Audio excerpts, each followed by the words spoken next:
স্বাধীন দেশে অন্যায়ের বিরুদ্ধে দাঁড়াইতে গিয়ে আমাকে কেন মায়ের খাইতে হইল?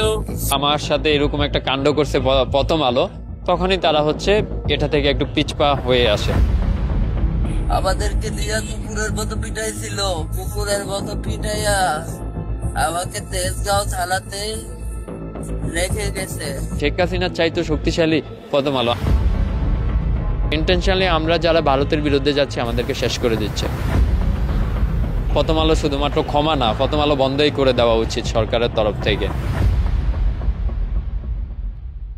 গত মাসের 24 তারিখে প্রথম আলোর সামনে একটা অনুষ্ঠান ছিল, ছাত্র জনতা মিলে হচ্ছে একটা অনুষ্ঠান দিছিল জিয়াপথের। তাদের উদ্দেশ্য ছিল হচ্ছে যে প্রথম আলো হচ্ছে গত 15 বছরে ভারতের পারপাস সার্ভ করছে, ওই হিসাবে প্রথম আলোকে আসলে জনগণের সামনে ক্ষমা চাওয়া উচিত। তো ওখানে একটা ওই অনুষ্ঠানে প্রথম আলোর সামনে আমি একটা বক্তব্য দিয়েছি যে আসলেই তারা ভারতের পারপাস সার্ভ করে, এবং কয়েকটা উদাহরণ উঠাই ধরছি আমি, এবং আমি বলছি যে এই কারণে আসলে প্রথম আলো শুধুমাত্র ক্ষমা না, প্রথম আলো বন্ধই করে দেওয়া উচিত সরকারের তরফ থেকে। এটা বলার পরে আমি আমার বক্তব্য শেষ করছি। বক্তব্য শেষ করে যখন আমি ভার্সিটির দিকে আসতেছিলাম, মেট্রো রেলে চলে গেছি অলরেডি একদম উপরে, তখন ওখানে 10 জনের মতো লোক আসছে, এসে বলল যে আমরা গোয়েন্দা থেকে আসছি, আপনার বিরুদ্ধে গোয়েন্দা রিপোর্ট আছে, আপনি আমাদের সাথে চলেন। তো আমাকে নিয়ে গেল নিচে, নিয়ে যাওয়ার পরে একটা গাড়িতে বসালো। গাড়িতে বসানোর পরে হচ্ছে প্রায় আধা ঘন্টার মতো আমাকে ঘুরছে। যখনই গাড়িতে বসাইছে তখনই তাদের রূপটা প্রকাশ হয়ে গেল যে তোদেরকে এতদিন কিছু করতে পারি নাই, এখন তোদেরকে একটা একটা করে শেষ করে দেব। একজনও বলতেছে স্যার আন্দোলনে 30 রাউন্ড 30 ম্যাগাজিন গুলি বেঁচে গেছে, এগুলো আজকে ওরে শ্যুট করে খরচ করব। তো আধা ঘন্টার মতো এলাকাতে মানে শহরের বিভিন্ন এলাকাতে এলোমেলো ঘোরার পরে আবার কেউ একজন বলল যে না প্রথম আলোতে নিয়ে চলেন। এরপর আমাকে প্রথম আলোতে নিয়ে গেল। তো প্রথম আলোতে নেওয়ার পরে আমাকে হচ্ছে প্রথম আলোর পার্কিংয়ে নিয়ে গেল। আর পার্কিংটা যখনই আমাকে পার্কিংয়ে নিয়ে গেল, একদমই মানে অস্বাভাবিক একটা পার্কিং ছিল। মানে একটা বিল্ডিংয়ের পার্কিং এরকম হওয়ার কথাই না। যখনই আমি ঢুকলাম আমার মনে মনে হলো যে আজকে আমি শেষ, এটাই আয়নাঘর। মানে এরকম একটা মুড আমার ভিতরে কাজ করতেছিল। দেন আমাকে বললো যে তুই শিবির করিস? আমি বললাম যে না। বললো যে তুই জামাত করিস? আমি বললাম যে না আমি জামাত করি না। এবার আমার থেকে মোবাইলটা কেড়ে নিয়ে গেলো, এটা নিয়ে আমার থাপ্পড় দিতে লাগলো। এরপরে মোবাইলটা আমার ফেসবুকে ঢুকার পরে দেখলো যে এই আন্দোলনের অনেক ফটো আছে। ফটোতে বললো যে তুই কি করিস? আমি বলি আমি বৈষম্য বিরোধী আন্দোলনের সাথে এখন হচ্ছে কমিটিতে থাকবো উত্তরার। এটা যখন বললাম তো আচ্ছা তুই সমন্বয়ক হবি, এটা বলে হচ্ছে লাঠি দিয়ে এলোমেলো আমাকে পিটাতে লাগলো। প্রায় 10 জন প্রায় 2 ঘন্টার মতো আমাকে একদম লাঠি দিয়ে জানোয়ারের মতো পিটাইছে। পিটানোর পরে যখন আমি প্রায় 5 বার সেন্সলেস হয়েছি। এরপরে এই পিটানোর মাঝখানে তারা কনভারসেশন করতেছিল এইরকম যে তুই সমন্বয়ক হবি, 5 তারিখে তোদেরকে কিছু বলি নাই, তোদের সমন্বয়কদের কিছু বলি নাই, এখন তোদেরকে একটা একটা করে ধরবো, একটা একটা করে দেখে নেব, তোদের সবাইকে শেষ করে দেবো একটা একটা করে, এরকম বলতেছিল। আর আমাকে যখন মারতেছিল তখন 3 জন সাংবাদিক, একজনের হাতে ক্যামেরাও ছিল, তারা হচ্ছে উপরে যাচ্ছিল, মানে প্রথম আলোর নিচে থেকে উপরে যাচ্ছিল। মানে তারা আমার দিকে তুমি ফিরেও তাকালো না। মানে বিষয়টা এমন হয়েছে, মানে তাদের কাছে it's like a common sense, like a ordinary, মানে তাদের কাছে এটা দেখতে অভ্যস্ত এরকম মনে হচ্ছিল। তা আমাকে পিটাচ্ছিল। আমরা হয় না একটা অস্বাভাবিক দৃশ্য দেখলে হঠাৎ করে দাঁড়ায় যায় বা জিজ্ঞেস করি কি হচ্ছে এখানে, তারা দাঁড়ালো না, জিজ্ঞাসা করলো না, জাস্ট তাকাইছে, হ্যাঁ চলে যাচ্ছে। মানে অর্ডিনারি দেখলো আমাকে পিটাচ্ছে, কিছুই কোনো করলো না, রিয়েক্ট করলো না। তখনই আমি বুঝে গেছি এখানে এই পার্কিংয়ের ভিতরেই আসলে মানুষকে আনা হয়, এনে অত্যাচার করা হয় বা নির্যাতন বা মারাই হয়। আসলে কতজনকে মারছে ওই পার্কিংয়ের ভিতরে আমার ঠিক ধারণা নাই, তবে আমাকে যে মারছে এটা অলরেডি মানুষ দেখছে বা সবাই জানে। আমি বের হওয়ার পরে আল্লাহ আমাকে বাঁচানোর পরে আমি একটা ফেসবুক লাইভ করছিলাম এবং আমি দেখাইছিলাম যে আমাকে কিভাবে অত্যাচার করছিল। আপনারা যদি চান আমি চাইলে একটা ফটোও দিতে পারবো আপনাদেরকে। তো আমি প্রায় 5 বার সেন্সলেস হয়েছি। আর যখনই আমি সেন্সলেস হয়েছি তখনই আমি ফ্লোরে জোরে জোরে পড়ছি। তো আমার মাথাতেও একটু মানে এফেক্ট পাইছি আমি। তো আমাকে বারবার পানি দিয়ে উঠাইছে, আবার বারবার পিটানোর পরে যখন দেখলো যে একজন লাস্ট পর্যায়ে একজন বললো স্যার এখানে যদি মরে যায় তাহলে কিন্তু সমস্যা হয়ে যাবে, আমরা সমস্যায় পড়ে যাব, এখন কিছু একটা হয়ে যেতে পারে, ওরে আমরা তেজগাঁও থানাতে ছেড়ে দিই। তখন ওরাই কি করলো, একটা গাড়িতে করে আমাকে উঠাইলো।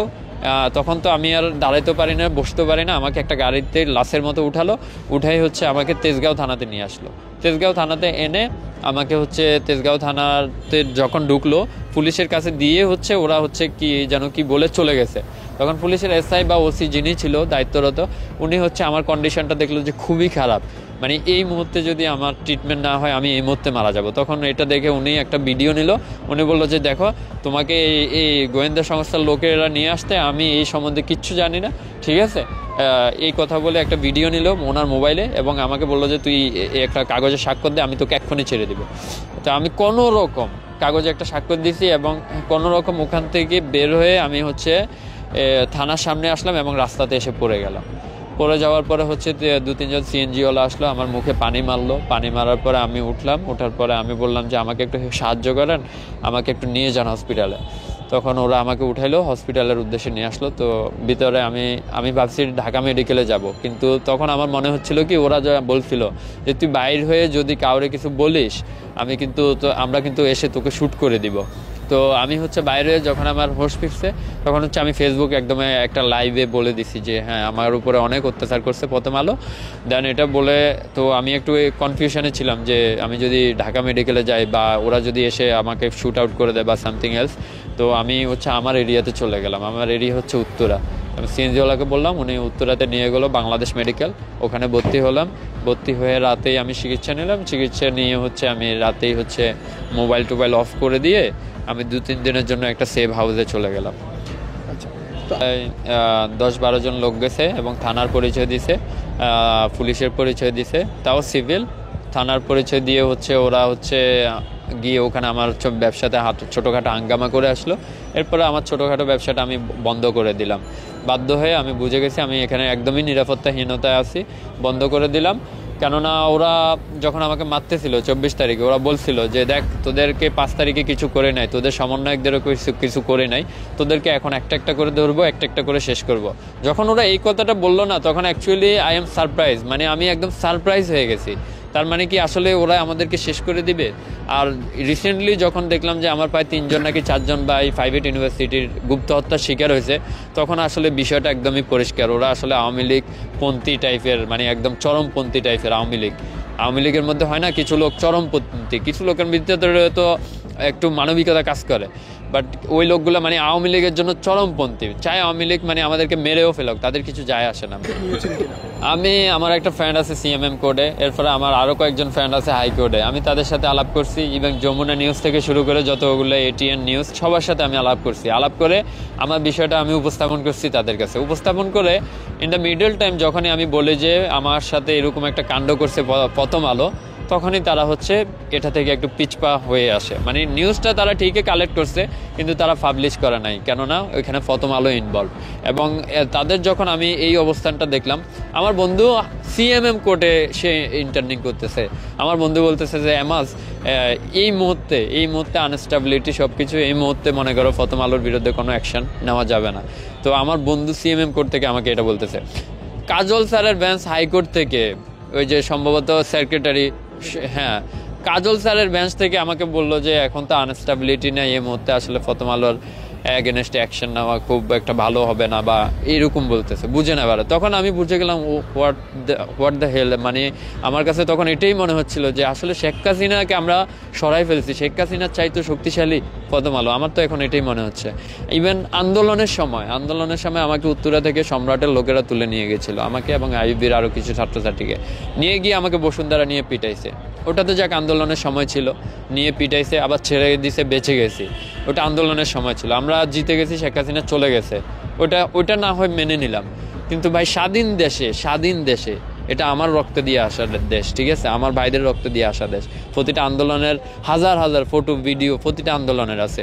আর আমার সেই অ্যাক্টিভিটি সেই 16 সাল থেকে, যখন মানুষ শেখ হাসিনার বিরুদ্ধে কথা বলতে ভয় পাইতো, তখন থেকে সেই 16 সাল থেকে অনাবরত শেখ হাসিনার বিরুদ্ধে কথা বলে আসতেছি, ঠিক আছে। হয়তোবা রিসেন্টলি হয়তোবা আপনাদের সামনে প্রকাশিত হয়েছে, আপনারা রিসেন্টলি চিনেন, কিন্তু এলাকাতে তো আমরা হচ্ছে পরিচিত মুখ হয়ে গেছে যে আওয়ামী লীগের বিরোধিতা আমরাই করি। এখন ধরেন আমার এলাকাতে আওয়ামী লীগের বিরোধী হচ্ছে আমি, ঠিক আছে, আমার এলাকার জন্য আমি পরিচিত লোক। তার মানে আমার এলাকার যারা গুপ্ত হত্যা করতে চায় তাদের জন্য আমি হচ্ছে একমাত্র মানে হচ্ছে ইন্টেনশন, টার্গেট।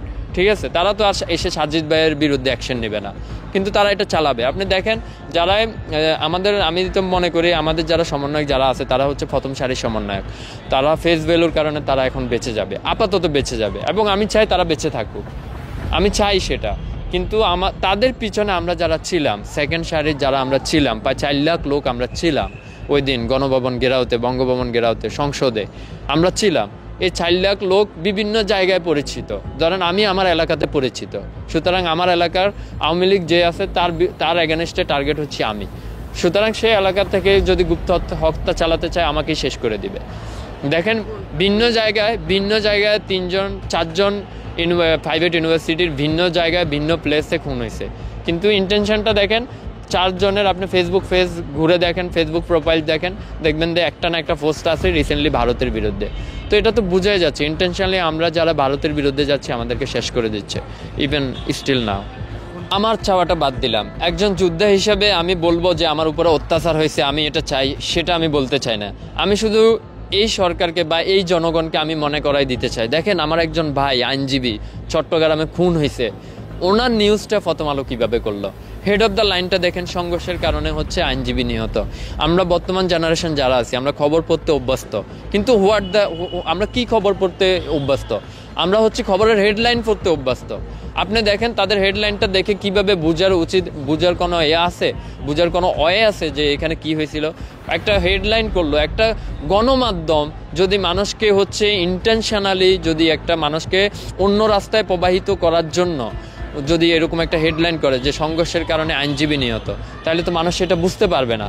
সুতরাং বেশি দূরে যাব না, আমার কথা বাদ দিলাম, আমাকে আন্দোলনের সময় সম্রাটের লোকেরা, আওয়ামী লীগের লোকেরা আমাকে নিয়ে পিটাইছে, আমি বিচার পাই নাই, আমি মামলাও করতে পারি নাই, আমি থানাতে গিয়ে ঘুরে আসছি, আমি মামলা করতে পারি নাই, বুঝেন এবারে।